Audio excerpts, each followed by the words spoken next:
Das paz, como vocês estão? Estou aqui mais uma vez para a gente aprender um pouco mais da palavra de Deus. E eu vou começar uma nova série. Eu estou fazendo agora a série de Êxodo, mas eu vou começar uma nova série agora sobre os evangelhos. É uma disciplina que eu estou trabalhando no curso de teologia, do Alfa, e eu vou compartilhar algumas coisas com vocês também. E mais uma vez pedindo a vocês para curtir, compartilhar, comentar, para que esse vídeo chegue a mais pessoas, tá bom?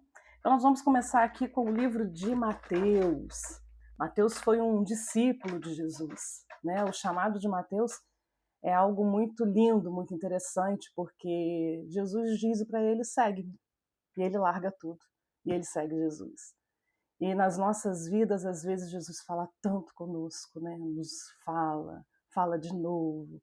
E nós temos, às vezes, tanta dificuldade de entender, ou mesmo de cumprir aquilo que Deus tem para nós, o propósito de Deus para nós. Mas Mateus, o Senhor disse para ele: segue-me, e ele seguiu. E lembrando, gente, que Mateus, ele era um cobrador de impostos. Então, ele tinha um alto cargo na época. Ele era um judeu que trabalhava para os romanos. Ele não era uma pessoa querida pelos judeus. E ele estava indo para um grupo de pessoas onde provavelmente ele também não era querido. Afinal de contas, ele era cobrador de impostos. Mas Mateus abre mão de tudo. Ele larga a influência política que ele tinha, ele larga o cargo, ele larga o prestígio, ele larga o dinheiro para poder seguir a Jesus e fazer a vontade de Jesus. O livro de Mateus, alguns historiadores creem que é o primeiro dos 4 evangelhos, e ele é um livro que foi escrito entre 30 e 40 depois da morte de Jesus. Ele foi escrito especialmente para a igreja e para os judeus. A gente vai ver vários momentos aqui onde Mateus ele está sempre retornando às profecias para mostrar que Jesus era o Messias. A gente vai ver isso em vários momentos aqui. Ele foca nos sermões para mostrar aquilo, né, que Jesus era o Messias, que Jesus era aquele aguardado e falado pelos profetas. Ele fala muito em reino de Deus. Ele mostra muito esse cumprimento das profecias e ele apresenta Jesus como rei, né, como a figura aí do leão da tribo de Judá. E aí no capítulo 1, a gente começa aí com Mateus, e Mateus aqui falando da genealogia de Jesus. Então ele quer mostrar de onde esse Messias veio. E a genealogia de Jesus tem muita coisa interessante aqui, porque nessa genealogia aparecem algumas mulheres, coisa que não é comum na Bíblia. Na Bíblia, quando aparece o nome de mulher, você liga o alerta. Tem alguma coisa muito importante e interessante para falar, porque não era a cultura da época, né? A cultura da época era falar sobre os homens. As mulheres, inclusive, não podiam nem ser testemunhas, né? O testemunho de uma mulher, ele não tinha valor. Então, se a Bíblia cita o nome de mulheres, é muito interessante. A gente vai ver na genealogia de Jesus Tamar, nós temos um vídeo lá, né, sobre Judá e Tamar. Nós vemos Raabe. Raabe é aquela que guardou lá, né, os espias na época ali de Josué. A gente vai ver isso lá no livro de Josué. Nós temos Ruth, a moabita, e nós temos também a mulher de Urias. É muito interessante que aqui está muito claro, Batseba, né, que foi a mulher de Urias. E a gente vê que mulheres que não eram do povo, né, com exceção aqui de Batseba, mas Tamar era uma cananeia, Raabe era uma cananeia, Ruth era uma moabita, eram mulheres que se posicionaram, mulheres que entenderam para o que elas tinham sido chamadas. E elas entram aqui, e elas fazem parte do povo. A genealogia, a tribo, a nação de onde elas eram, não as fez quem elas se tornaram. O que fez o que essas mulheres se tornaram foi a decisão delas de servir a Deus, foi a decisão delas de fazer a vontade de Deus. E quando a gente toma essa decisão, a nossa identidade muda. E a identidade delas, então, agora, passou a ser mulheres do povo de Deus. E aí vem mostrando toda esta genealogia, e chega até Maria, uma mulher muito especial. Uma menina, a maioria dos historiadores dizem que era uma adolescente, uma menina que aceita o chamado, que se submete ao propósito, com todas as responsabilidades que viriam através disso. A responsabilidade de gerar o seu Salvador, porque ela gerou o próprio Salvador, aquele que daria vida eterna para ela. E aí, a gente vai para o nascimento de Jesus, a partir do verso 18. E o nascimento de Jesus vem falando aqui do momento, né, de que ela estava desposada de José, vem falando do momento aqui do anjo aparecendo para ela e falando com ela desse propósito, desse projeto que Deus tinha para a vida dela. E, queridos, desposada de José é como se ela fosse noiva. Hoje, ainda no mundo oriental, muitas culturas ainda trabalham dessa forma, ainda tem esse tipo de acordo de casamento, que você tem um compromisso com a pessoa. Você não está casado, vocês não moram na mesma casa, mas é um compromisso entre famílias.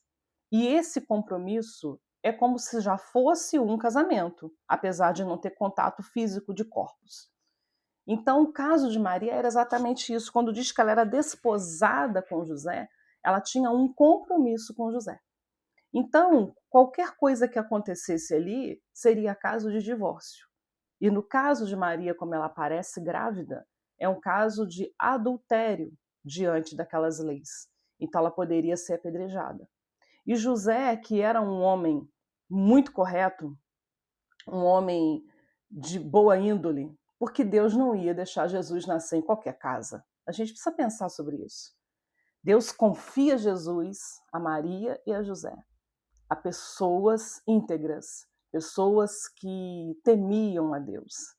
E aí a Bíblia fala que José, então, ele prefere se afastar, fugir, porque aí as pessoas achariam que Maria estava grávida dele, não seria adultério, e ficaria feio para ele. Olha que homem, gente, que homem. Só que aí o anjo aparece a ele em sonho e diz: não, José, não fique temeroso, não. O que Maria está gerando é da parte de Deus. E eles se casam e Maria, então, tem Jesus. E é muito lindo a história deles por causa deste posicionamento. E aí no capítulo 2 a gente já vê aqui os magos do Oriente, que eram pessoas que estudavam astrologia, estudavam o movimento, né, dos astros do céu, e eles entendem que vai nascer um rei. Provavelmente eles também tinham conhecimento da profecia, e eles vão seguindo a informação ali da estrela, e eles chegam até Herodes. E quando eles chegam até Herodes e falam desse rei, Herodes não gosta do ocorrido. E aqui no verso 5 do capítulo 2, está assim: e eles lhe disseram, em Belém de Judeia, porque assim está escrito pelo profeta. Isso aqui é uma profecia de Miqueias, lá no capítulo 2. Lembra que eu falei que Mateus está sempre retornando às profecias para provar que Jesus era o Messias? Então isso aqui era uma profecia de Miqueias que está escrito aqui em Mateus, no capítulo 2. E eles vão procurar, e Herodes pede para que eles, quando encontrem esse menino, que volte e dê informação para ele, porque ele também queria adorá-lo. Mas eles conseguem achar Jesus. E o texto diz no verso 11 que quando eles encontram Jesus, ele já está numa casa. E que nesse momento eles se prostram e ele o adora.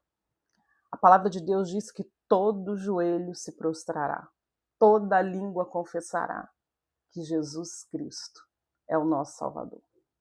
Não importa quem, vai prostrar, vai confessar. E eles se prostram e eles o adoram, e ele leva presentes, né, censo, ouro e mirra para Jesus. E eles não retornam a Herodes, porque eles são avisados que não deveriam fazer isso. Mas, a partir do verso 13, a gente vê ali que Herodes fica realmente preocupado com esse possível rei. E ele manda matar todos os meninos abaixo de 2 anos. Mas antes que isso chegue até o lugar onde Maria está, o anjo avisa, né, aparece para eles e eles fogem para o Egito. Uma história muito parecida com a de Moisés, né? Eu fiz um vídeo agora de Êxodo, ele tentando matar os meninos, tentando matar a promessa, tentando matar aquilo que é o propósito de Deus. Mas o propósito de Deus não morre. A promessa de Deus não morre. E aí ele vai para o Egito, e ele fica lá no Egito por um tempo, depois ele volta do Egito, e aí no capítulo 3 a gente já vai ver sobre João Batista, porque aí a gente já vai chegar nessa parte aí do ministério de Jesus. É muita coisa, né, para a gente ver. Mas a gente vai vendo aqui, fazendo algumas reflexões. Jesus foi viver em Nazaré. Nazaré não era uma cidade muito bem vista. Inclusive, quando Filipe encontra Natanael e fala desse Messias, Natanael diz, mas pode vir alguma coisa boa de Nazaré? Mas Deus faz isso mesmo, para confundir, né? Para que só entenda mesmo quem está em alinhamento com ele, em quem está realmente de acordo com ele. O verso 23, último verso do capítulo 2, ele diz assim: E chegou e habitou numa cidade chamada Nazaré, quando ele estava voltando do Egito, para que se cumprisse o que foi dito pelo profeta. Ele será chamado Nazareno. E essa profecia está em Isaías 49, 7. Mateus novamente, citando, né, uma profecia para provar que Jesus era o Messias. É uma história linda e nós temos muita coisa para ver ainda. Deus abençoe vocês.